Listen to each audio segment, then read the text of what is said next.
기본적으로 일단 목소리가 셋이 다 다르기도 하고, 말씀하신 대로 그 각자의 발바닥 살의 그 용량이 다른지, 진짜로 그 걷는 그 소리가 뭐 누구는 퍽퍽퍽, 착착착, 턱턱턱 이렇게 달라요. 그리고 그 보폭의 빈도수? 그러니까 누군가는 되게 빠르니까 타다다다다닥 뛰는 애가 있고, 퍽퍽퍽 튀는 애가 있고, 그리고 정말 신기한 게요. 냄새도 달라요. 분명히 같은 걸로 샤워하고 같은 빨래를 하는데도 몸에서. 네, 채취가 달라서 저희 뭐 보실 수 있을지 모르겠는데 쌍둥이들이 지금 아빠가 머리를 다 밀어놔가지고 그 둘이 다 빡빡이가 돼서 둘이 똑같아요.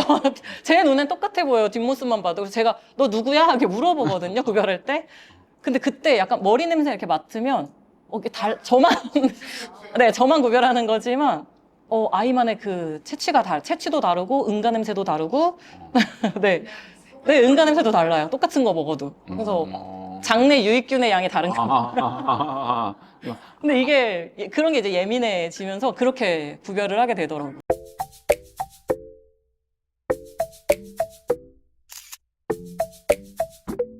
저도 되게 슬픈 건데 꿈을 꿀 때도 꿈에서도 안 보여요. 아, 진짜? 네.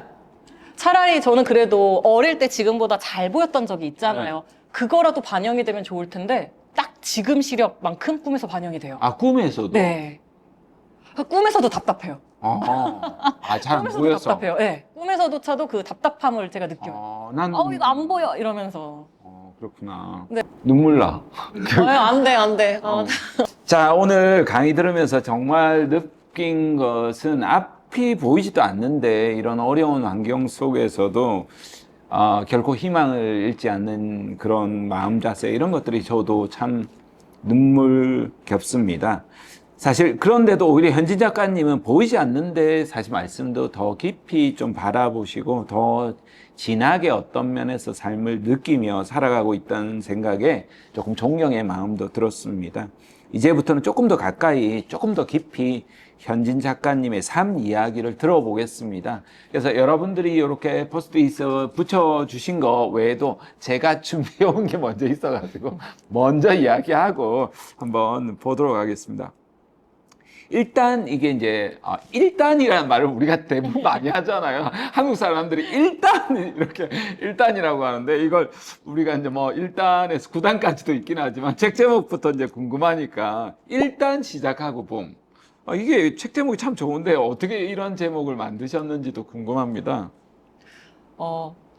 책 제목 후보들은 많았어요. 네, 책 제목 후보들은 많았는데 가장 마지막에 등장한 제목의 후보였거든요. 그런데 저를 포함한 편집자의 마음을 가장 강하게 사로잡은 제목이었어요. 저의 책 내용에서도 마찬가지지만 제 인생을 관통하고 있는 주제를 잡는다고 한다면 바로 이런 일단 시작하고 보는 마음가짐이었거든요. 주저앉을 수도 있는 날들도 수없이 많았지만 그럼에도 툭툭 털고 다시 일어나서 어디론가 향하는 네. 특히 저보다 한 발 먼저 앞서 걸어주는 흰지팡이와 함께 무언가를 시작하는 게 제 인생을 관통하고 있는 주제여서 이 주제가 이 후보가 책 제목으로 선정이 되었어요. 사실 너무 좋은 게 이제 직업 심리학자 중에 존 크롬볼츠라는 심리학자가 있어요. 이제 계획된 우연 이론이라는 것을 발견하는데요. 성공한 사람들에게는 엄청나게 크게 대단한 것이 아니라 작은 시도의 힘이에요. 우리는 엄청 어떤 걸 할 때 거대한 걸 해야지만이 성공할 것 같고, 성공한 사람은 엄청나게 대단한 걸 뭐 어떤 깨달음이 있을 거라고 생각하지만 작은 시도의 힘, 그런 것 측면에서도 굉장히 일맥상통한다는 느낌이 들었습니다. 18살에 이렇게 처음에 시각장애 판정을 받았을 때 그때 감정이 기억나시는지 궁금합니다. 잊을 수가 없죠. 네, 잊을 수가 없어요. 눈이 나쁘다는 건 어렴풋하게 알고 있었어요. 그런데 대학병원에서 너무 어린 나이에 처음으로 검사를 받다가 정말 큰 스트레스와 감당할 수 없는 부분들로 인해 10년 동안 안과를 찾지 않았어요. 그러다가 말씀하신 대로 18살에 다시 한번 이제 안과를 방문하게 됐을 때 그때는 이제 검사를 받는 게 힘들진 않았어요. 다만 저를 이제 보는 의사 선생님의 표정, 그날 그 진료실의 공기, 그리고 저에게 어떤 설명을 하시기 전에 부모님을 모셔와라 라는 이미 그 말에서 어느 정도는 저도 직감을 했던 것 같아요. 그렇게 아빠가 이제 병원으로 오셨는데 제일 먼저 들은 말이 따님 지금 상태는 시각장애 3급입니다. 라는 어른들의 대화였어요. 저를 앞에 두고 어른들끼리의 그 대화를 듣는 순간 장애? 시각장애? 하면서 뭔가 이 공간이 흔들리고 들리는 말이 멀어지는 듯한 그런 현상을 겪었어요. 장애, 장애, 장애, 장애, 장애? 이런 현상을 겪고 또 의사 선생님께서 이 정도 시력이면 사실 지금 맹학교를 가야 된다. 라고도 말씀을 하셨을 때 맹학교 이렇게 멀어지더라고요. 그때가 제가 고등학교 3학년, 네, 6월이었어요. 6월 모의고사를 앞두고 이제 8달만 더 학교를 다니면 졸업인데 내가 지금 맹학교를 가야 되는 상태라니. 네. 사회가 저를 요즘 말로 억가한다고 생각했어요. 네. 왜 나에게? 왜 내가? 왜? 그리고 학창 시절 내내 제가 오해도 사실은 많이 받고 억울한 일도 많았어요. 책을 가까이에서 보는 게 잔다고 생각하신 선생님께 혼나기도 했고요. 이렇게. 네, 책을 워낙 이렇게 가까이서 맞아. 코를 박고 보다 보니까 잔다고 머리도 맞기도 하고 저는 분명히 선생님을 바라보고 있는데 제 눈이 초점이 맞지 않고 사시가 있어서 이렇게 다른 곳을 보는 듯한 네, 시선이 되거든요. 그럼 선생님께서 저를 빤히 보면서 넌 선생님 말하는데 어딜 보니? 하고 혼나기도 하고 그런 억울한 일들이 많았는데 아, 내가 억울할 만 했었구나를 깨닫게 해줬어요.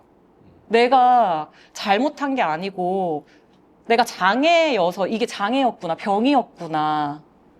내가 그동안 억울함을 꾹꾹 눌러 참았었는데 이제는 내가 그래도 조금은 그 부분에서 당당해질 수 있겠다라는 감정도 같이 네, 있었습니다. 아주 복합적으로 감정들이 사실 우리 역시도 마찬가지로 큰 충격이지 않았을까 이런 생각이 듭니다. 근데 이게 이제 어렸을 때 이야기지만 이제는 이제 새 아이 엄마가 되고 나서 이제 시력을 서서 이제 잃어간다라는 것을 도대체 이게 어떤 감정일까 우리가 감당할 수 없는 부분일 것 같은데요. 어떤 감정이 드셨는지도 실례지만 여쭤봅니다. 네. 이건 저한테도 아직까지도 막연한데요. 저도 이렇게 알고 있어요. 시력을 서서히 잃어가는 병. 그런데 과연 그 서서히가 어느 정도인지는 그 어떤 의사 선생님도 얘기해 주지 않으셨어요. 그런데 어느 날, 조금씩 잘 안 보인다는 거는 제가 이제 느끼고 있었어요. 예를 들자면, 시력이 그래도 조금 좋았을 때는 8차선 너머의 신호등이 보였는데, 언제부턴간 8차선 신호등이 안 보이고 6차선 정도까지 보여요. 지금은 2차선도 볼 수가 없는 상태, 이렇게 시력을 잃어가는 느낌인데요. 여기서 이제 제가 간과한 게 있었더라고요. 그냥 시력만 잃는 게 아니고요. 안전이라고 해서 안구를 붙잡아주는 근육의 힘도 같이 약해져요. 눈을 쓰지 않다 보니. 그래서 저는 초점을 맞출 수가 없고 초점을 맞추려고 하면 눈이 사정없이 흔들려요. 그러니까 동공지진이라고 저희가 흔하게 이야기하는 네, 그런 식으로 안진이라는 것도 오고 합병증으로 이제 백내장도 같이 네, 오고요. 안압도 조금씩 올라가는 등 그냥 말 그대로 활자 그대로 서서히 잃어가고 있는 게 아니더라고요. 서서히 잃어가는 게 다양해요. 그렇다 보니까 제 상태를 받아들였다라고 생각했는데 다음날 또다시 네, 새로운 보이지 않음에 맞닥뜨렸을 때 또 좌절해야 하고 근데 저는 좌절만 할 수는 없는 상황이다 보니 또 이거를 어떻게든 제가 스스로 끌어올려야 하고 네. 사실은 무서워요. 정확한 표현은 어디까지 안 좋아질지 너무너무 무서워요. 그런 상황입니다, 감정이.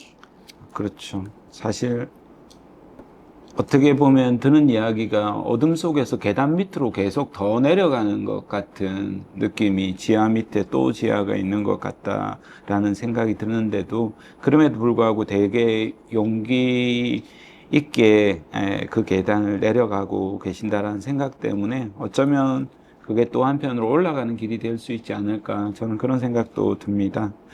작가님 강의에서 자신을 책망하지 마세요란 말이 좀 인상적이었었는데요. 그 말을 스스로에게 가장 많이 했던 순간은 언제였는지 오늘 강의하면서도 보니까 잠깐 있었던 것 같은데 네. 또 도는 게 있을까요? 늘상. 아, 늘상. 예, 예전에는, 맞아요. 예전에는, 자기 탓도 많이 하고, 남 탓도 사실은 좀 많이 했어요. 네, 남 탓도 많이 하고, 내 탓도 많이 하고, 저에 대한 책망도 실제로, 네, 많이 하고, 나는 왜 이렇게 태어났을까부터 시작한 질문들이죠. 나는 왜 하필이면 눈이 나쁘게 태어났을까? 네. 내가 왜 하필 이런 벌을 받게 되었을까? 아, 나는 이렇게 살아서 뭐 할까? 정말 이런, 위험한 생각들도 많이 한 적이 있었어요. 근데 앞선 강연에서도 살짝, 네, 이야기가 나왔던 것처럼 지금은 제가 저 혼자만이 아니잖아요. 네, 사랑하는 배우자도 있고 제가 건사해야 할 새 자녀도 있다 보니까 책망만 할 짬이 없어요. 저를 끌어올리지 않으면 저희 가족들이 다 같이 수렁으로 빠지더라고요. 확실히 한 집안에 엄마의 기분에 따라 그 집안의 분위기가 좌지우지 되는 부분들이 있는 것 같아요. 그래서 제가 그렇게 깊은 곳에 빠져 있지 않게끔, 네, 책망하지 않고 저를 끌어올려주는 어떤 문장, 말을 생각하기도 하고요. 이제는 저를 챙길 수 있는 수단이 생겼어요.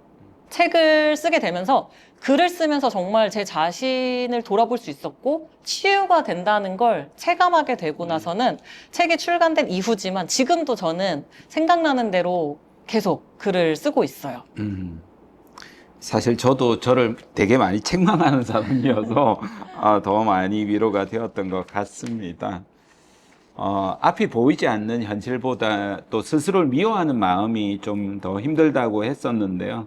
그런 시간들 좀 어떻게 지내왔는지도 자기 혐오감들이 사실 있잖아요. 저도 좀 그런 게 많다 보니까 네. 또 실제로 현대인들 중에서 어떤 면에서 보면 착하고 선해 보이는 사람들이 더 또 자기에게 신란을 하는 경우들이 조금 있다라는 생각들이 들거든요. 그런 것들을 어떻게 극복하면 좋을지도 한번 맞아요. 꼭 궁금합니다. 장의 여하를 떠나서 그렇죠. 그냥 예. 이제 삶을 살아가는 한 사람의 인간으로서 모두가 아마 공통적으로 지니고 있으실 것 같아요. 자기 자신에게 너무 가혹하게 군다는 거. 예. 네. 꼭 너무 완벽주의 성향이 아니더라도, 나는 왜 이것밖에 못할까? 이렇게 뭐 SNS나 이런 곳에서 보이는 다른 사람들의 인생은 너무 밝아 보이고 빛나 보이는데 나는 왜 이렇게 제자리일까? 하면서도 SNS를 끊지 못하는다던가, 예, 자기소개예요. 제 이야기입니다. 네, 라든지 그런 식으로 내 자신에게 너무 가혹하게 하는 경우들이 우리는 살다 보면 정말 많이 겪게 되는 것 같아요. 그런데 저는 그렇게 생각했어요. 제가 장애인으로 태어난 게 누구의 잘못도 아니더라고요. 저희 부모님 잘못도 아니고, 뭐 더욱이 제 잘못도 아니에요. 그냥 정말 교통사고처럼 저에게 그냥 닥친 일일 뿐이지 잘못해서 이렇게 되고 죄를 지어서 이렇게 된 거는 아니라고 생각하다 보니 저를 좀 용서할 수 있는 마음들이 생겨나기 시작했어요. 완벽하지 않아도 괜찮고, 네, 이 정도만 해도 충분하고, 네, 내 자신은 이미 최선을 다하고 있다는 걸 자기 스스로 인정해 준다면, 네, 적어도 오늘 하루 정도는 내가 내 자신을 좀 받아들이는 날이 될 수 있지 않을까 생각이 들어요. 내일 되면 또다시 가혹해질 수도 있거든요. 네. 하지만 이 마음만이라도 변치 않고, 나를 비판하더라도, 그래서 나 이제 그럼 어떻게 변하면 될까? 라고 생각할 수 있는 그 한 문장의 힘이 있다면, 오늘 하루만큼은 다시 가혹하지 않게 삶을 살아갈 수 있을 거라고 생각해요. 예, 그런 측면에서 이렇게 딱 보면 유현진 작가님은 자존감이 되게 높은 것 같아요. 요즘 현진 작가님이 생각하는 자존감은 무엇인지도 한번 궁금합니다. 되게 쉬운 것 같지만 너무 어려운 이야기예요. 네. 자존감이라는 게. 제가 처음으로 어떤 그런 자존감과 관련된 검사를 받았을 때 검사 결과를 본 선생님께서 자존감이 너무 높게 나왔다라는 말씀을 하셨어요. 그런데 이게 오히려 어. 너무 높게 나왔다는 건 사실은 자존감이 굉장히 낮은 반증일 수도 있다라는 말씀을 해주셨거든요. 그날부터 저도 제 자존감에 대해서 틈날 때마다 사실 들여다보고 생각해보고 내가 정말 과연 그냥 자존감이 적당히 높은 사람인가? 아니면 낮은 자존감을 커버하기 위해서 되게 높은 척하는 사람일까를 고민해 보면서 살아온 시절도 되게 있었어요. 제가 생각하는 자존감은 정말 말 그대로 자기 자신을 사랑하는 마음에서 기인한다고 생각을 해요. 내가 어떤 형태의 사람이든. 그러니까 제 경우에는 제가 장애가 있던 어떻던 제 모습 그대로 온전히 사랑할 수 있는 그 마음이 중요하다고 생각하는데 이 사랑하는 마음이 100% 무조건 내 안에서 오지는 않아요. 이거는 어려워요. 네. 내가 마음을 고쳐먹고 내가 생각을 고쳐먹는다고 해서 온전히 내가 내 자존감을 올릴 수는 없더라고요. 그럴 땐 정말 제 곁에 있는 믿을 수 있는 사람들의 도움을 받는 것도 전 좋다고 생각을 해요. 뭐 가족들의 그런 지지나 동료분들이 주는 뭐 인정이 될 수도 있고 뭐 그런 존재가 만약에 없다면 우리 주변에는 사실 전문가 분들이 계시잖아요. 네, 심리 상담이라든지 그런 쪽에 계시는 분들을 통해서 내 자존감을 회복할 수도 있을 거고요. 그렇게 자존감은 작게 나를 사랑하는 그 어떤 말이나 작은 행동에서부터 시작하는 게 아닐까라고 생각합니다. 그러면 그 중에서도 이제 가족에 대한 지지 응원을 했으니까 가족 이야기를 조금 해보면요. 이제 남자아이 세 아이를 키운다라는 건 쉬운 일이 아니거든요. 물론 여자아이도 쉽지 않지만. 네, 그렇죠. 네.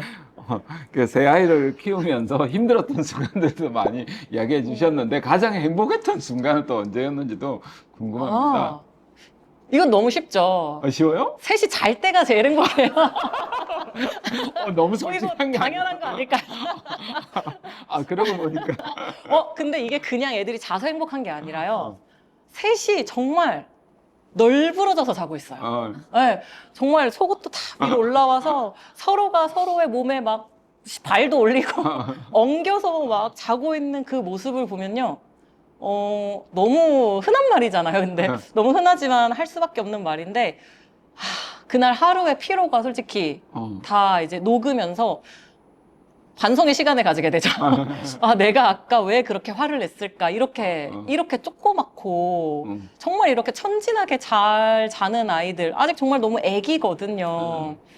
네. 더 얘기해야 되는데? 아니면 잠시만. 충분합니다. 그러니까 네. 그 모든 순간들이 다 행복했다라는 그런 이야기로 저는 들립니다. 아이들 키운 데는 그 행복도 있고 슬픔도 있고 그 아픔도 있고 다 같이 있지 않나 이런 생각이 듭니다. 그러면서 동시에 또 남편이 궁금하더라고요. 그래서 남편 이름 외우려고 하니까 첫 번째 바로 명종씨라고 나와서 이게 조선시대 왕 이름하고 똑같아가지고 제가 못 잊어버리고 계속 반복적으로 나와서요. 그때 이제 자존감 이야기했을 때, 이렇게 명종 씨가 이제 주는 그 위로의 이야기, 아까도 말씀해 주셨고 참 좋았었고요. 그 중에서도, 하와이에서 있었던 명종 씨의 이야기도 굉장히 인상적이어서요. 앞에는 오늘은 이야기 안 했으니까 한번 이야기해 주시면 어떠실까? 또 명종 씨는 네. 또 어떤 존재인가도 이야기해 주시면 좋지 않을까 싶습니다. 네. 저희 남편은, 네, 방금 말씀하셨던 하와이에서의 에피소드를 말씀드리면, 사실 그 책에도 있는 이야기예요. 그리고 책에 실은 이야기 말고도, 정말 수많은 일들이 있었어요. 사실 하와이에서. 정말 책에 실지 못해서 안타까웠는데 남편이 허락 안 해줘서 못 실은 이야기도 있었어요.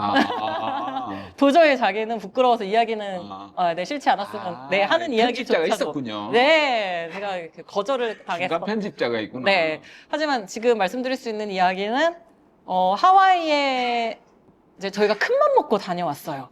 네 정말 큰맘 먹고 하와이를 다녀오게 된 이유 자체가 시작이 제가 어쨌든 지속적으로 시력을 잃으면서 제가 싫어진 게 있는데 풍경을 보는 게 너무 싫어졌어요. 풍경을 왜 보는지 이해를 못 하겠는 거예요. 저는 이제 남편은 막 저렇게 하늘도 파랗고 나무가 이렇게 우거지고 물이 아래 흐르고 막 설명을 아무리 해주지만 저는 언제부턴가 풍경을 본다는 게 되게 괴롭더라고요. 그때 저희 남편이랑 제가 했던 생각이 내가 조금이라도 볼 수 있을 때 다양한 걸 좀 경험하고 보고 오자 하면서 해외여행을 계획을 하게 되었고 저의 이제 꼭 가고 싶었던 나라 중에 하나인 하와이를 선택을 하게 되었어요. 쌍둥이들은 친정에 맡기고 네, 7살 첫째만 데리고 다녀왔는데요. 아무래도 아이가 동행을 하다 보니까 제가 하고 싶은 것 플러스 아이가 하면 좋을 것들을 이제 혼합해서 일정을 짜게 되었고 그중에 거북이 스노클링이라는 체험이 있었어요. 배를 타고 태평양 한복판으로 나가서 그 거북이 캐년이 있거든요. 거기에서 실제로 야생 바다 거북이들이랑 같이 스노클링을 또 즐기고 하는 그런 프로그램이었고 마침 그 배에 탄 인원 전원이 한국인들이었어요.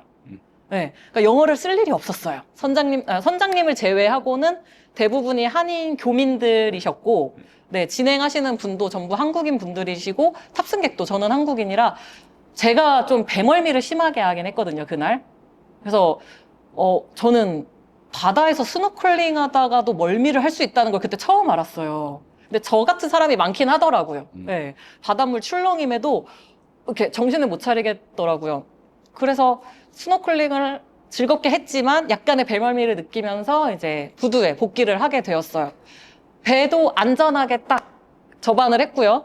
이제 내리기만 하면 되는 상황이었어요. 다들 이제 순서를 지켜서 차례차례 잘 내리고 있었고 저도 남편을 붙잡고 남편의 옷자락을 붙잡고 내리고 있는 상황이었는데 배에서 내리기 위해서는 배에 있는 계단 두세 칸 정도를 올라가서 이제 육지와 연결된 길다란 다리를 딱 이제 건너면 되는 아주 단순한 길이었는데 먼저 남편이 얘기해 줬어요. 여보 계단 있어. 그래서 계단을 잘 올라가고 계단을 분명히 잘 올라갔는데 저는 이미 순식간에 물에 빠져 있었어요. 진짜 아예 느낄 새가 없었어요. 빠진다 이런 느낌도 없었어요. 이미 어라 하는 순간 저는 여기까지 물속에 빠져 있었어요. 아무리 태평양이라고 해도요, 선착장 물은 정말 탁하고 이게 갈색빛에 더러워요. 그리고 무방비하게 빠진 거다 보니까 눈, 코, 입 모든 구멍으로 다 물을 한껏 마시고 이제 물 수면으로 이제 튀어 올라오게 됐어요. 사례가 걸려서 폭발적으로 기침밖에 할 수가 없는 상황이었고 이제 등 뒤에 누군가 풍덩 하고 누가 들어오는 소리도 들리더라고요. 아마 이제 저를 구하러 뛰어든 선원분이셨을 거예요. 근데 저희 첫째가 제가 빠지는 모습을 전부 다 본 거예요. 그래서 다리 위에서 저를 막 부르짖으면서 막 엄청 울고 있었고 한 명 한 명 보인 건 아니지만 다리 위에 내리던 중이었던 모든 승객들이 다 서서 저를 보고 있었어요. 그러니까 선원분이 저한테 이제 다가오셔서 괜찮으세요? 괜찮으세요? 이제 저 자꾸 따라오세요. 해서 이제 그분 도움으로 제가 무사히 다시 이제 배 위로 올라갔고 제가 이제 올라가는 걸 아마 확인하고 다른 승객분들은 다 이제 각자의 차량으로 이동을 하신 것 같아요. 근데 그때 제가 어떤 감정을 느꼈냐면 정말 속된 말이지만 너무 쪽팔렸어요. 너무 수치스러웠어요. 이거 하나 배를 내리지 못해서 물에 빠지다니. 네. 그리고 솔직히 남편에 대한 원망도 조금은 있었어요.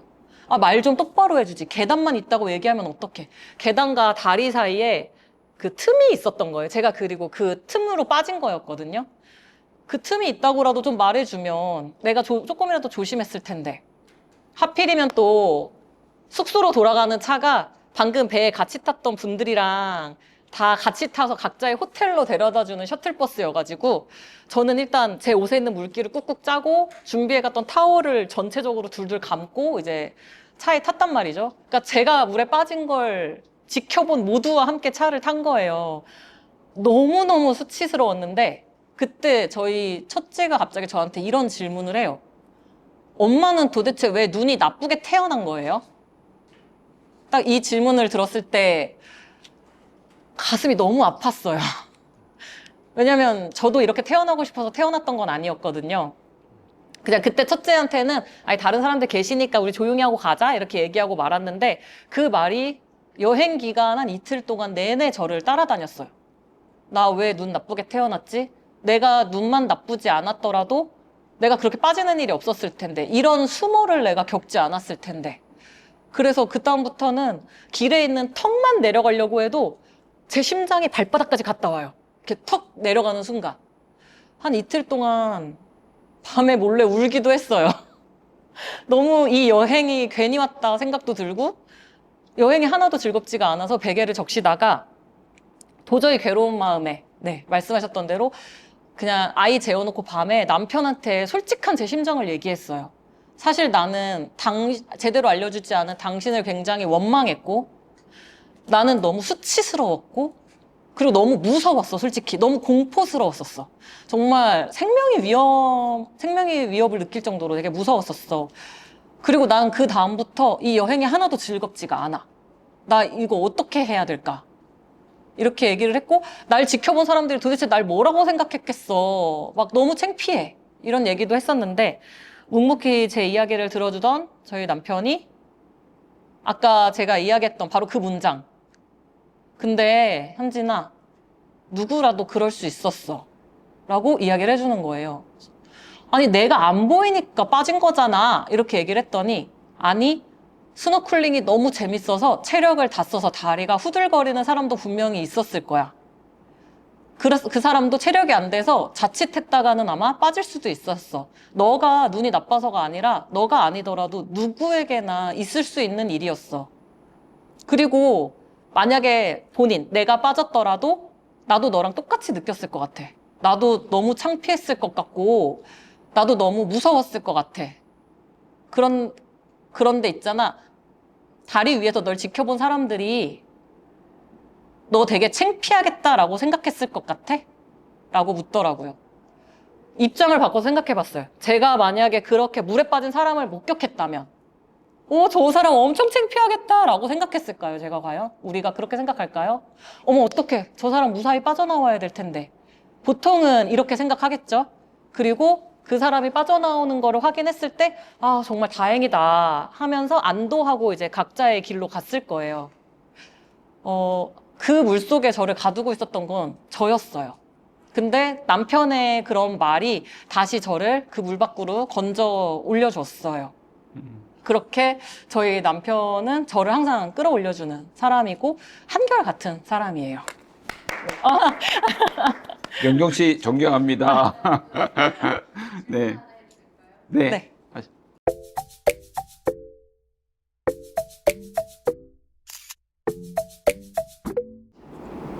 연애 스토리가 관심 많으신가 보군요. 어디 가면 항상 물어보셔요. 저분이. 근데 저희 남편이 생각보다 굉장히 대문자 T고 굉장히 현실적인 분이에요. 네, 그래서 저도 이 사람과 제가 과연 결혼할 수 있을까를 정말 많이 고민하고 오히려 전 결론을 내린 적도 있었어요. 아, 얘 나랑 결혼할 생각 없구나. 그리고 저 혼자 생각했어요. 내가 장애인이라서 나랑 결혼을 안 해줄 수도 있겠구나 라고 솔직히 말하면 저도 그런 생각을 해서 그럼 차라리 빨리 헤어지고 나도 다른 사람 만날까? 라고도 정말 생각한 적이 있었어요.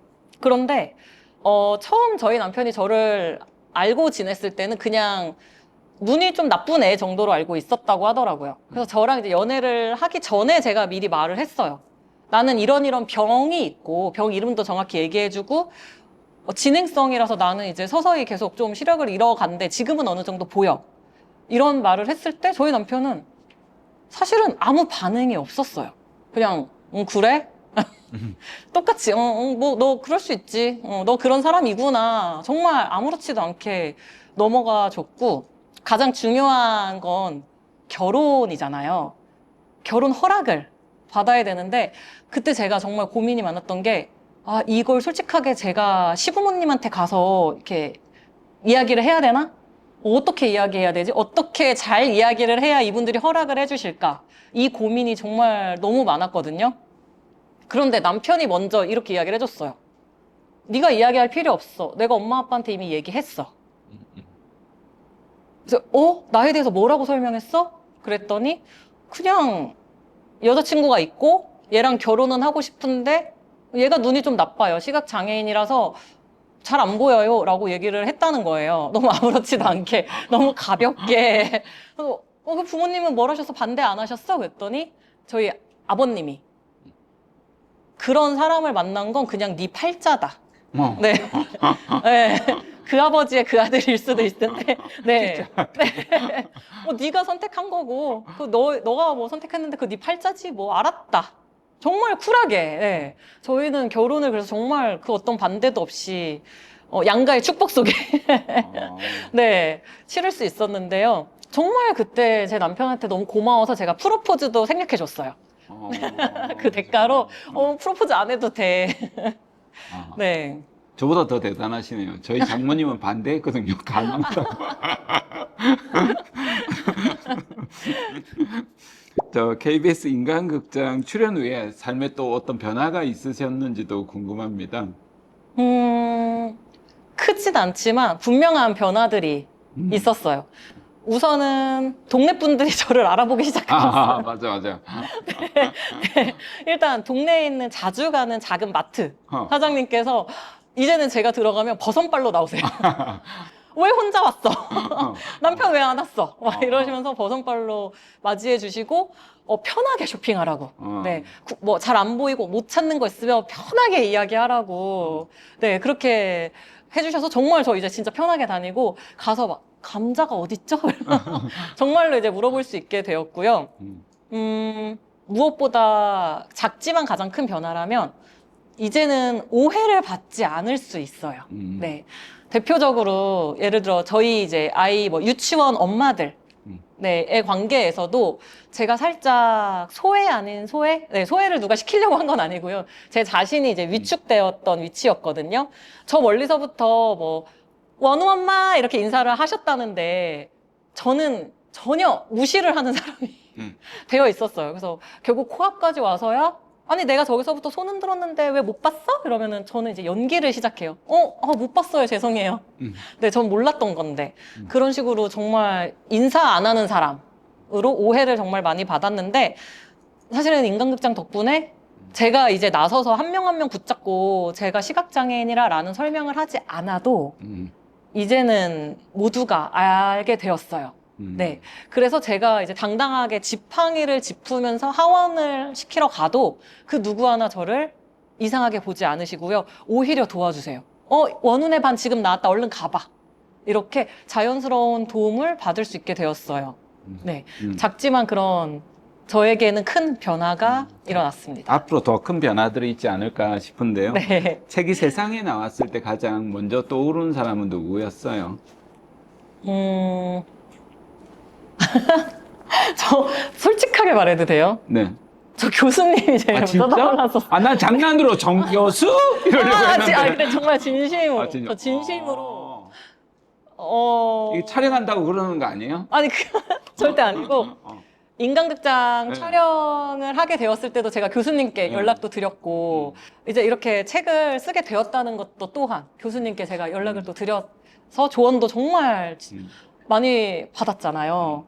그렇게 조언을 받았던 책이 이렇게 세상에 딱 나왔을 때 이거를 나만큼 가장 기뻐해 줄 사람이 누굴까? 그러니까 가족들은 물론 당연히 기뻐해 주죠. 가족을 제외한 누가 가장 진심으로 이걸 기뻐해 주실까라고 생각을 했을 때 가장 제일 먼저 떠오른 게 당연히 저희 교수님. 눈물 나잖아. 정말로 저 못지않게 기뻐해 주실 거라는 걸 제가 믿었거든요. 네. 감사합니다. 네. 이제 앞으로 이제 우리가 이루고 싶은 꿈 여기 보니까 여기 질문지에도 있어요. 이제 동기부여 강사로서 오늘 이제 첫걸음을 떼고 했는데 여기에는 어떤 강사가 되고 싶은지하고 또 왜 되고 싶은지도 이런 궁금하다 네. 이런 질문이 있습니다. 네.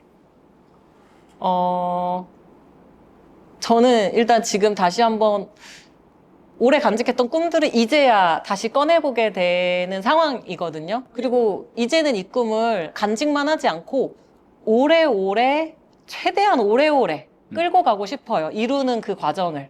그러니까 꿈을 이뤘다 해서 끝내고 싶지 않고 꿈을 계속 이뤄가고 있는 과정을 즐기고 싶은 생각이 많이 들어요. 그렇기 위해서는 일상의 아주 작은 소소한 것에서도 깨달음을 발견하는 그런 강사가 되고 싶다는 생각을 많이 하고 있어요. 오늘 제가 말씀드렸던 이야기들이나 제 책에 나왔던 이야기들은 솔직히 말하면 정말 일상 그대로의 이야기들이 많이 녹아 있고 그 작은 스쳐 지나갈 수 있는 일상 속에서 내가 발견할 수 있는 작은 것들, 작은 깨달음들을 담아내고 있거든요. 누군가에게 조금만 시선을 다르게 보면 어떨까요? 일상을 조금만 비틀어서 보면 어떨까요? 라고 삶의 방향을 제시해 줄 수 있는 네, 그런 강사가 되고 싶다는 생각이 드는데 그 이유 자체가 강사가 되고 싶은 이유죠. 그게 제가 그렇게 겪어왔고 이 삶이 생각보다 재밌어요. 네. 이렇게 방향을 조금씩 바꿔보는 삶도 생각보다 재밌더라고요. 네. 어려운 삶을 재밌게 바라볼 수 있다라는 것도 네. 참 놀라운 지혜다 이런 생각이 듭니다. 그래서 또 실제로 달인들은 힘든 일을 놀이로 이렇게 받아들이고 승화시킨다라는 생각도 들었습니다. 자, 현장에서 나온 질문들 제가 하나씩 이렇게 한번 보도록 하겠습니다. 아까 행복했었던 순간이 나왔는데 여기에서는 가장 힘들었던 순간은 언제였는지도 궁금하다라고 하십니다. 네. 가장 힘든 순간 1박 2일 부족할 거예요. 1박 2일 부족할 것 같다라고 합니다. 오늘도 여러분, 눈 집에 못 뜨면서 가는 거예요. 눈 뜨면서 너무 힘들었어요. 아, 눈 뜨면서도? 눈 뜨기가 힘들어요. 왜냐하면 저희 집에 아이가 셋이잖아요. 다 기상 시간이 달라요. 아, 근데 하필이면 그 중에 이제 종달새가 있어요. 종달새 한 마리가 살고 있어서 이 암막 커튼을 아무리 쳐도 이 여름에 어, 6시면 눈을 뜨더라고요. 어. 그러면 차라리 혼자 놀이방 가서 놀았으면 좋겠는데 얘는 또 특히 저한테 꾸역꾸역 엄마랑 나가고 싶어 라고 제 옆에서 울어요. 엄마랑 나가고 싶다. 진짜 그렇게 말해. 귀에 대고 그렇게 말해요. 그래서 제가 자는 척 하거든요. 6시잖아. 좀만 더 자자. 이러면 엄마 언제 일어나요? 계속 끊임없이 얘기하고요. 제가 며칠 전에 저희 집 시계를 바꿨어요. 그 옛날 갬성으로 저희 집에 뻐꾸기 시계를 제가 달았어요. 제가 시계가 사실 잘 안 보이거든요. 어. 시계는 보고 싶은데 시계를 보는 건 이제 습관인데 안 보이는 게 너무 답답해서 뻐꾸기 시계로 정각이라도 알려고 뻐꾹뻐꾹 하잖아요. 그 뻐꾸기가 6시부터 울더라고요. 아이를 어떻게든 더 재워보려고 노력했는데 걔가 뻐꾹 얘가 뻐꾸기 운다. 엄마 이제 일어나야 돼요. 그래서 눈 뜬 그 순간부터가 정말 고통의 시작인데 네, 사실은 농담이에요. 사실 1대1로 아이를 돌보는 건 껌이에요, 이제. 네, 이렇게 6시에 일어나는 애 하나 정도는 뭐 혓바닥으로도 돌볼 수 있겠어요. 네, 곁에 누워서 이렇게 하는데 힘든 순간은 정말 매 순간이에요, 솔직히 얘기하면. 매 순간. 그냥 육아만으로도 솔직히 양치해야 돼. 밥 먹어. 셋 때까지 와. 정말 숫자 많이 얘기해요. 아들 육아할 때는 숫자를 진짜 많이 얘기하게 되거든요. 뭐 하나 둘 셋뿐만이 아니라 5초 안에 올 수 있어? 이렇게 승부욕도 자극해줘야 돼요. 하나 둘 셋 해서 안 오면 5초 안에 엄마보다 빨리 올 수 있나 보자. 이런 것도 해야 되고 그렇게 아이들하고 지내는 시간은 솔직히 매 순간 힘들지만 또 그만큼 매 순간 귀여움을 또 갱신하는 그런 순간들도 많이 있기도 해요. 이거를 나만 보고 이게 아깝다. 네, 그런 순간들도 있는데 그거 외에 아이들하고 별개로 네, 저한테 찾아오는 힘든 순간들을 말하자면 누군가에게 자꾸만 부탁해야 되는 게 저는 너무 힘들어요. 네. 눈만 제가 안 좋은 거지 사지가 멀쩡하잖아요. 할 수 있거든요, 사실은. 할 수 있는데 할 수 없는 것들이 있어요. 할 수 있는데 할 수 없는 것들. 무언가를 찾을 때. 네. 찾기만 하면 제가 다 할 수 있거든요. 근데 무언가를 찾을 때 저는 늘 누군가에게 부탁을 해야 돼요. 네. 예를 들면 뭐 아이들 보육료 결제, 은행 결제, 뭐 사야 되고 구매해야 되고 저도 제 핸드폰으로 다 할 수 있어요. 그런데 제가 제 핸드폰을 눈앞에 두고도 못 찾아요. 그러면 저는 남편한테 아니면 저희 집에 오시는 활동보조인 선생님한테 그것도 여의치 않을 때 저희 첫째한테 부탁을 해야 돼요. 저는 왜 이렇게 부탁만 해야 되는 사람일까라는 고민도 사실은 정말 많이 했었고 그게 너무 싫었어요. 네, 그게 너무 힘들었어요. 부탁이 쉬워 보신 적이 있나요? 누군가에게. 네. 누군가에게 자꾸 뭔가를 부탁해야 된다는 거, 그것도 너무 사소한 걸 부탁해야 된다는 게, 사람을 정말 위축되게 해요. 그래서 제 가족 안에서도 저는 정말 힘들었는데, 요것도 제가 살짝 이제 방향을 좀, 그걸 바라보는 제 시선을 살짝 바꿔봤는데, 나는 부탁하는 사람이 아니라 이 집에서 총괄하는 사람이다. 네. 이 집을 내가 진두지휘한다라고 바꿔봤어요. 제가 구매하는 게 뭐 절 위한 사치품을 구매하는 게 아니라 아이들 기저귀 떨어진 거, 물티슈 떨어진 거, 이거를 구매하기 위해서 나는 휴대폰이 필요하니까 얼른 내 휴대폰을 찾아와. 네. 이런 식으로 제 마음에서의 그런 것들을 바꿔보니까, 네. 그래도 제가 느꼈던 힘든 상황을 좀 극복하는 데 도움이 되더라고요. 저도 이야기 듣다 보니까 우리가 할머니가 좀 억울하다 싶은데 마기 할멈이라고 하잖아요. 마기 아기도 있구나. 이게 농담이긴 합니다. 네네. 근데 이제 이게 행복과 불행이라는 게 어떻게 보면 그렇게 함께 있는 것 같아요. 그 맞습니다. 아이들로 인해서 행복하고 그 아이들로 인해서 어려움도 있지만 다시 또 그걸로 인해서 맞아요. 행복해지는 이런 선순환도 있다라는 생각이 들었습니다. 자, 이제 질문 한 2개 정도 더 하고 또 마무리를 할 건데요. 강점과 약점에 대해서 이야기해 달라고 이렇게 해놨네요. 작가님의. 아, 와, 저 이거 몇 년 전에 면접관한테 들었던 아, 누가 이런 어려운 질문인데, 정말 실로 오랜만에 들었는데요. 면접 때 했던 대답도 기억이 나거든요. 하지만, 이거- 지금은 달라요, 예. 대답이. 지금은 대답이 달라요.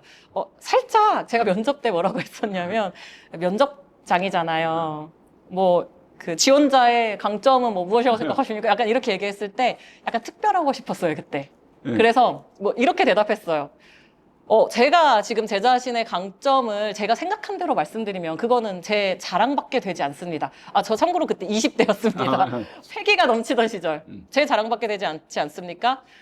저 이 질문 나올 줄 알고 제 전 직장 과장님한테 연락을 해서 과장님이 생각하시는 저의 강점이 뭐라고 생각하십니까? 라고 질문을 해봤습니다. 그때 저희 과장님이 그렇게 얘기를 하셨어요. 현진아, 너는 체력이 참 좋아. 힘도 되게 세. 왜냐면 제가 정수기도 혼자 이렇게 갈았거든요, 생수. 너는 힘도 세고 체력도 좋아서 야근하는데 참 시키는데 부담이 없었다. 네. 제가 과장님께 그런 이야기를 들은 지원자입니다. 네. 네, 제 강점은 바로, 힘과 체력입니다. 네. 뽑혔어요.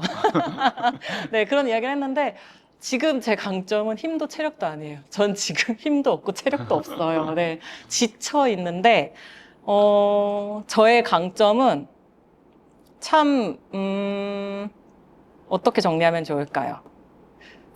역발상하기를 되게 좋아해요.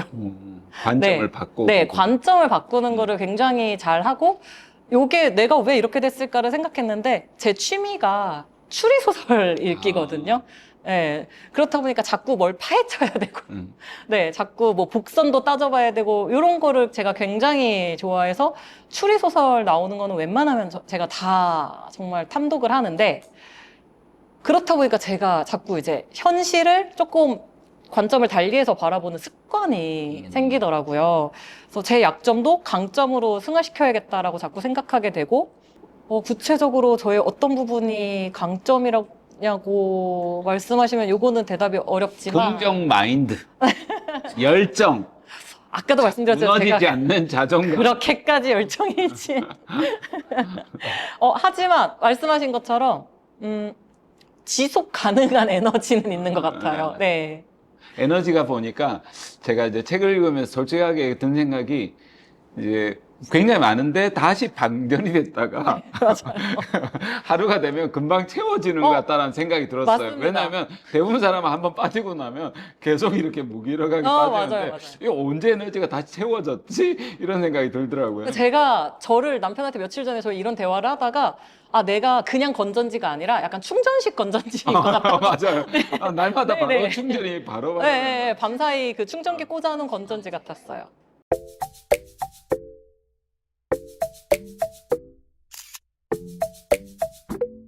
그거라면 제가 자신 있게 말씀드릴 수 있어요. 물론 이거는 제 개인의 노하우라서 모두에게 적용하시라고는 말씀을 못 드리는데요. 왜냐하면 저는 누구 못지않게 좌절을 많이 겪었어요. 네. 탄력이라는 게 결국은 바닥을 한번 쳐야 반등을 하고 올라오는 건데 정말 바닥을 친 날이 누구 못지않게 많았다고 생각을 해요. 그래서 같은 타격을 남편하고 제가 동시에 입은 적이 있었거든요. 그러니까 심적인 타격을 같이 입었는데 저는 한 1시간 만에 회복을 했어요. 결국은 저희 남편이 했던 그럴 수도 있지라는 말과 여러 가지 저만의 그런 노하우로 회복을 하고 괜찮았는데 저희 남편은 그게 한 달이 가더라고요. 자기 자신을 책망하는 게 거의 한 달 가까이를 갔어요. 왜 이 사람과 내가 이런 부분에서 차이가 있을까? 라고 고민을 해봤는데 저희 남편은 그냥 순탄한 인생을 좀 살았어요. 그는 아니라고, 그 남자는 아니라고 할 수 있지만 제가 보기엔 그는 제 기준에선 저보다 비교적 좌절을 겪어본 적이 별로 없어요. 본인이 이룬 대로 다 생각한 대로 흘러갔더라고요, 인생이. 네. 그냥 공부하니까 공부가 되고, 자기가 원하는 대학에 그냥 갔고, 소방관 하고 싶어서 공부를 했는데 소방관이 됐고, 결혼해야지 했는데 결혼을 했고, 이런 식으로 본인이 생각한 인생 계획대로 이 사람은 좀 흘러간 편이고, 저는 단 한순간도 계획대로 흘러간 적이 거의 없었어요. 네.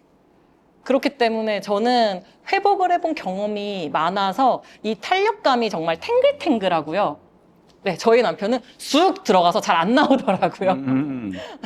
그런 차이가 아마 있지 않을까. 그래서 제가 개인이라고 말씀드린 이유가요. 여러분들한테 그렇다고 많이 좌절하세요라고 할 수는 없다 보니, 이런 자신만의 탱글탱글함을 좀 가져보시는 게 중요할 것 같아요. 바닥을 치고 있다라면 이건 내가 회복 달력성을 일으키고 있는 거다. 훈련이다. 이런 마음으로 받아들이면 좋겠다. 이런 생각이 듭니다.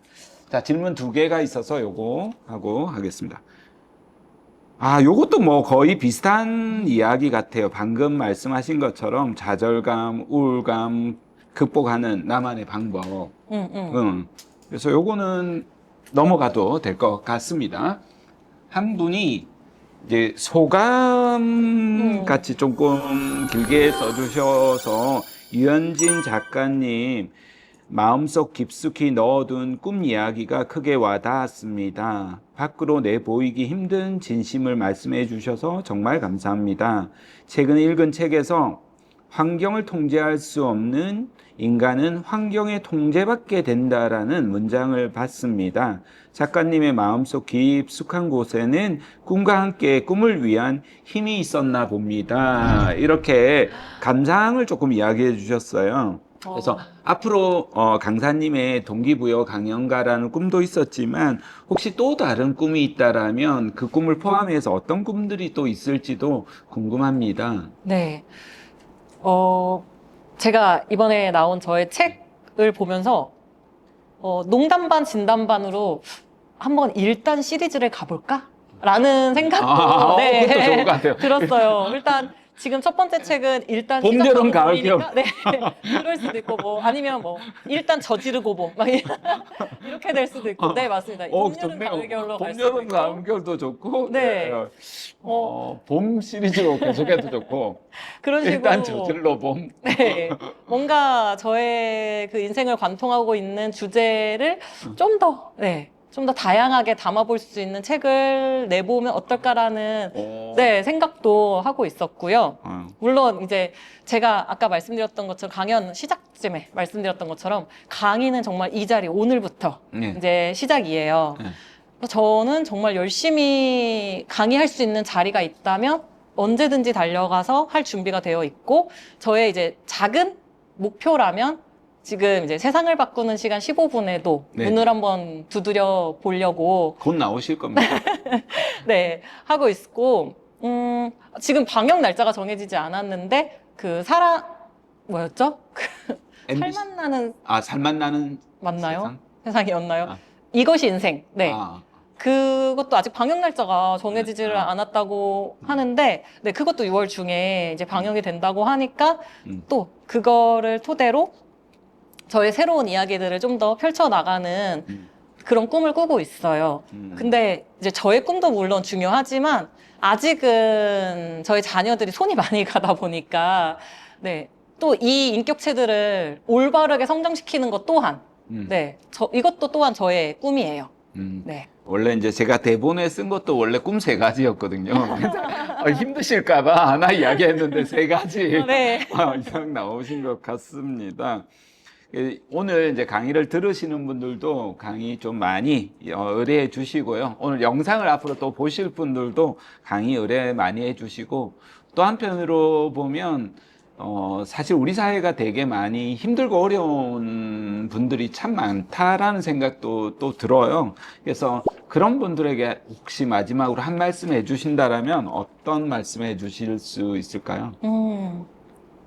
세상에 태어난 순간부터 모든 게 사실은 힘듦의 시작인 것 같아요. 물론 그 안에 삶은 당연히 행복도 있고 즐거움도 있지만 힘들지 않아 본 사람은 없을 거라고 생각해요. 각자의 그 힘듦의 정도의 차이는 조금 있을 수 있고 그 형태는 다를 수 있지만요. 하지만 그 힘든 걸 극복하는 여러 방법 중에 하나를 다시 한번 제가 제시를 한다면 힘듦 속에서도 어떻게 하지? 이제 나 뭐 하면 되지? 라고 질문해 보는 것. 네. 그 한 번의 질문이 우리를 조금 더 다른 방향으로, 새로운 길로 네, 데려다 줄 것이라고 저는 믿습니다. 여러분들께서도 꼭, 생각지 못했던 새로운 방향을 발견하시길 바랍니다. 고맙습니다.